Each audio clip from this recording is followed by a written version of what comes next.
بعض جگہوں پہ بعض لوگ بڑے تیز ہوتے ہیں، یعنی ان سے آپ کی ملاقات ہوتی ہے تو بندے کو محسوس ہوتا ہے کہ یار اسے تو پہلے ہی ساری باتوں کا پتہ ہے، اور کئی دفعہ ان سے ملنے کے بعد احساس ہوتا ہے کہ یار اس سے تو تھوڑا سیکھ ہی لیتے تو بہتر تھا، یہ تو بات بڑی آگے نکل گئی۔ سارا پتہ ہوتا ہے، باشعور ہوتے ہیں، لیکن ڈر آتا ہے اللہ سے۔ اتنا باشعور آدمی، سمجھدار، پنچایت، پریا، لوگ، دین، دنیا سارا پتہ ہے، نماز کا ٹائم آ گیا تو وہ چھپتا پھرتا ہے، اس کی طبیعت پر بوجھ بن رہا ہے معاذ اللہ اللہ کے حضور حاضر ہونا، اسے خیر کا کام کرنا پڑ رہا ہے تو وہ ادھر ادھر نکلتا جا رہا ہے۔ تو سوال یہ ہے کہ پھر یہ شعور کا کیا مطلب رکھا ہوا ہے ہم نے؟ پھر اللہ سے دعا کرنے کی ضرورت نہیں۔ وہ حضرت عارف رومی رحمۃ اللہ تعالی علیہ فرمایا کرتے تھے بعض لوگوں کو رب سارا کچھ دیتا ہے، سجدے کی توفیق نہیں دیتا۔ اس کا مطلب یہ ہے کہ وہ کہتا ہے یہ سارا کچھ لے اور نکل جا، میرے گھر نہ آنا، رکھ سارا کچھ پاس۔ رب سے عافیت مانگی جائے، اس سے اس کا فضل مانگا جائے، اس سے اس کا کرم مانگا جائے۔ اللہ کے پیارے رسول صلی اللہ تعالی علیہ وآلہ وسلم اس عافیت مانگنے پر زور دیتے، توجہ دیتے۔ میں آپ کو صحیح بتاتا ہوں، رب نے اگر کسی بندے کو عافیت میں رکھا ہو نا تو حالات کیسے بھی برے چل رہے ہوں اس کا بگاڑ کچھ نہیں سکتے۔ اور اللہ تعالیٰ معاف کرے 100 دفعہ خاکم بدہن، اگر کسی وقت اس کے کرم کی نگاہ پھر جائے تو پھر سارے اسباب سمیت بھی انسان اپنے پیروں پہ کھڑا نہیں رہ سکتا۔ اس سے جب تک طلب کرم نہیں ہوتا، طلب عافیت نہیں ہوتی، اس کی بارگاہ سے جب تک بندہ مومن پورا رجوع نہیں کرتا، یہ عافیت اتنی اعلیٰ چیز ہے کہ نبی پاک علیہ السلام نے فرمایا اذان اور اقامت کے درمیان جو وقت ہوتا ہے اس میں دعائیں رد نہیں ہوتی۔ دعا مانگا کرو گے تمہاری اللہ اپنے فضل سے قبول کر لے گا۔ عرض کی یا رسول اللہ کیا مانگے؟ تو فرمایا عافیت مانگو رب سے۔ حضرت انس بن مالک حدیث کے راوی ہے رضی اللہ تعالیٰ عنہ، یہاں بھی فرمایا یہ عین قبولیت کا ٹائم ہے، اب اللہ سے عافیت مانگ لو، اس کی پناہ۔ ہم دعاؤں میں بھی محدود ہو جاتے ہیں۔ رب دا طالب کوئی نہ ملیا، جو ملیا طالب زاردہ ہو۔ جب عافیت، ایک بزرگ تھے ہر وقت اللہ سے عافیت مانگتے تھے، ہر وقت اللہ سے عافیت مانگتے تھے، ہر وقت عافیت مانگتے تھے۔ لوگوں نے پوچھا، لوگ ان کو صالح جانتے تھے، نیک سمجھتے تھے کہ حضور آپ اور کوئی دعا مانگتے نہیں، عافیت ہی مانگتے ہیں۔ فرمانے لگے میں مانگا کرتا تھا شروع میں، بعد میں خیال آیا اور بھی دعائیں مانگا کرتا تھا، یہ احساس بعد میں نصیب ہوا۔ فرماتے میں مزدوری کرتا تھا، مال برداری کرتا تھا، ایک جگہ پہ ڈیوٹی کر رہا تھا تو تھک گیا، اور وہ جو کام لینے والے لوگ تھے ان کا رویہ بھی بڑا ترش تھا، تکلیف ہوئی۔ تو میں نے اپنے مالک کی بارگاہ میں عرض کی مالک اگر 2 روٹی بغیر مجھے مشقت کے مل جائے دن میں تو تیری بارگاہ تو بڑی کریم ہے۔ کہتے ہیں میں نے یہ دعا مانگ لی، ذرا میں تھوڑا آگے بڑھا تو 2 بندے آپس میں لڑ رہے تھے، میں ان کی صلح کرانے کے لیے، انہیں بچانے کے لیے آگے بڑھا تو میں جس کو چھڑا رہا تھا دوسرے نے میرے اوپر ضرب لگا دی، میرا بھی سر پھٹ گیا۔ تھوڑی دیر کے بعد وہاں پولیس آ گئی، وہ تینوں کو لڑنے والا سمجھ کے اٹھا کے لے گئے، مجھے جیل ہو گئی۔ 2 روٹیاں بغیر مشقت کے روز ملنی شروع ہو گئی۔ دعا مانگی تھی نا کہ یا اللہ 2 روٹیاں مل جائے نا بغیر مشقت کے، کہتے ہیں وہ 2 روٹیاں روز ملتی، کوئی کام نہیں کرنا پڑتا تھا، پر جیل ہو گئی۔ فرماتے ہیں میں بڑا پریشان تھا، روز روٹیاں پابندی سے آتی اور بہترین آتی، کھانا ملتا۔ پھر کچھ عرصے کے بعد میں نے سوچا کہ یار یہ دعا تو قبول ہو گئی نا تیری، اب تو اگر اس پر کوئی الگ بات کرے گا تو وہ تو غلط کرے گا۔ کہتے پھر خود ہی میرے دل میں اللہ نے بات ڈالی اور میں نے عرض کی مالک 2 روٹیاں نہیں، مجھے تو عافیت چاہیے، مجھے تو عافیت دے، میرے اوپر تو کرم فرما، تو نظر رحمت کر، جے ایک قطرہ بخشے مینوں، جے ایک قطرہ بخشے مینوں تے کام بن جاندا ہی میرا، مہربانی کر عافیت عطا کر۔ فرماتے پھر خدا نے کرم کیا، کہاں سے اسباب بنے میرے جیل سے چھوٹنے کے، کون کون میرے ضمانتی بنے اللہ ہی جانتا ہے۔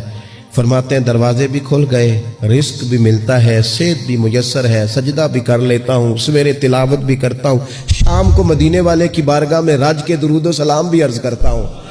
میں ممکن ہوتا ہے تو کسی غریب کی داد رسی بھی کرتا ہوں. اب سمجھ آئی ہے. ربنا آتنا فی الدنیا حسنۃ وفی الآخرۃ حسنۃ وقنا عذاب النار. اب سمجھ آئی ہے رب سے جب بھی مانگنا ہے عافیت ہی مانگنی ہے, اس سے کرم مانگ. ہم نے محدود دعائیں رکھی ہوئی ہیں, محدود. وہ جی فلانا کام میرا ہو جائے تو بھئی وہ ایک ہو گیا, اس کے بعد پھر نئی ٹینشن بن جائے گی.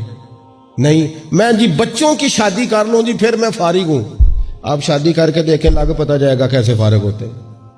آپ یہاں رکتے کیوں ہیں؟ آپ خدا سے عافیت کیوں نہیں طلب کرتے؟ اس کی بارگاہ سے وہ کیوں نہیں مانگتے کہ جو ایک قطرہ ملے تو دنیا اور آخرت کے سارے کام ہو جائے؟ اس سے اس کی رحمت کا سوال کرے, اس سے اس کے کرم کا سوال کرے.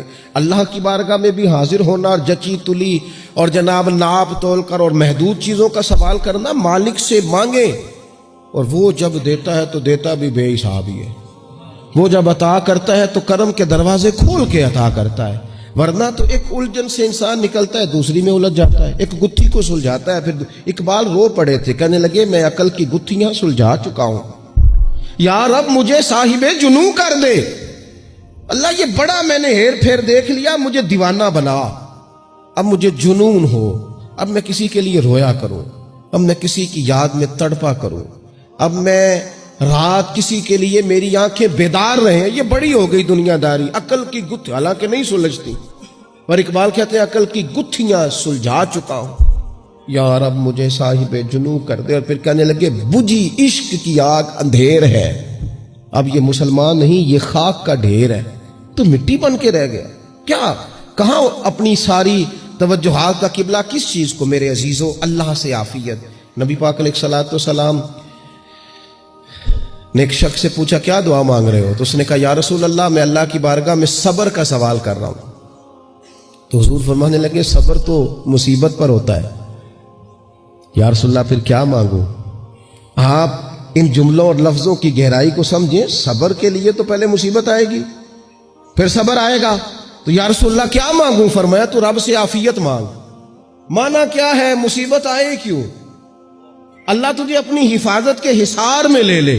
وہ وقت ہی کیوں آئے کہ جب تیری طبیعت الجھ جائے, جب تو پریشان ہو جائے, جب تو تو اللہ سے عافیت مانگنا.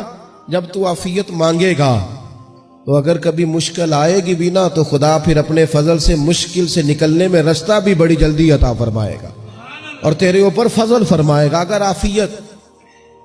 ہارون رشید نا اپنے محل کی چھت پہ ٹہل رہا تھا, سب سے اوپر والے چوارے پر, نیچے سے حضرت بہلول دانا گزر رہے تھے. اوپر اس کے ساتھ سپاہی بھی تھے, گن مین بھی تھے. اس نے کہا یہ بابا تو ذرا اوپر اٹھاؤ. انہوں نے ایک ڈولی, ایک ٹوکری سمجھ لیں, اس کو رسیاں باندھ کے نیچے پھینکا. نیچے جو سپاہی تھے ان کو کہا کہ یہ بابا جی کو پکڑ کے اس میں بٹھاؤ. انہوں نے جبرن تھاما بابا جی کو, اس میں ڈالا, اوپر والوں نے کھینچ لیا. 2-3 منٹ لگے. ہارون رشید کے سامنے حضرت بہلول دانا پہنچ گئے تو تھوڑے ناراض بھی ہوئے کہ یہ کوئی طریقہ تو نہیں نا بلانے کا. ملاقات ہوئی تو کہا کیوں بلایا؟ کہنے لگا ایک مسئلہ پوچھنا تھا. فرمانے لگے بادشاہ ہے نا, تیرے مسئلے پوچھنے کا بھی اپنا ہی انداز ہے, پوچھ مسئلہ. کہنے لگا بابا پوچھنا تھا کہ آپ اللہ تک کیسے پہنچے؟ حضرت بہلول دانا چپ کر گئے. 2-4 منٹ کے بعد کہنے لگے جس طرح ابھی زمین سے تیرے تک نہیں پہنچا, بالکل اسی طرح ہی پہنچ گیا اور رب کریم کی بارگاہ تک. اور وہ بھی جو اس نے کرم فرمایا ہے, ورنہ میں تو نہیں سمجھتا کہ میں پہنچ گیا. وہ بھی اگر تیری خوش گمانی ہے. ہارون رشید کہنے لگا مجھے سمجھ نہیں آئی. فرمانے لگے تو بادشاہ جو ہے, اتنی جلدی کیسے سمجھ میں آئے گی تجھے بات؟ فرمانے لگے اگر میں تجھ سے ملنا چاہتا نا تو میں ایک درخواست لکھتا, پھر کسی وزیر سے سفارشی سائن کراتا, پھر وہ جمع کراتا, پھر مجھے ٹائم ملتا کہ فلاں دن فلاں تاریخ فلاں ٹائم آ جانا, پھر آ کے میں لائن میں لگتا. پھر بھی تو بادشاہ ہے, تیرا موڈ بنتا ملنے کا کہ نہ بنتا. جب میں چاہتا تو پتہ نہیں کتنا ٹائم لگ جاتا, جب تو نے چاہا ہے نا تو 1 منٹ بھی نہیں لگا. فرمانے لگے میں نے دعویٰ ہی نہیں کیا کہ میں جد و جہد کر کے پہنچوں گا, میں نے تو رب کی بارگاہ میں عاجزی کی ہے, پھر رب نے ہی کرم فرمایا ہے, اسی نے مہربانی کی ہے. مانا کہ محبت کے سفر میں ہر گام پہ 100 مشکل ہے, لیکن یہ سفر آسان بھی ہے. گر ساتھ تمہارا ہو جائے, اس کے کرم کا ساتھ رہا ہے, اس سے عافیت مانگی ہے, اپنے آپ کو اس کے سپرد کیا ہے تو اس نے کرم کر دیا. جب تک یہ مزاج نہیں ہم بناتے کہ مالک سے عافیت کا سوال کریں, اپنے آپ کو اپنے رب کے حوالے کر دیں، اس کی رحمتوں کے سپرد کر دیں۔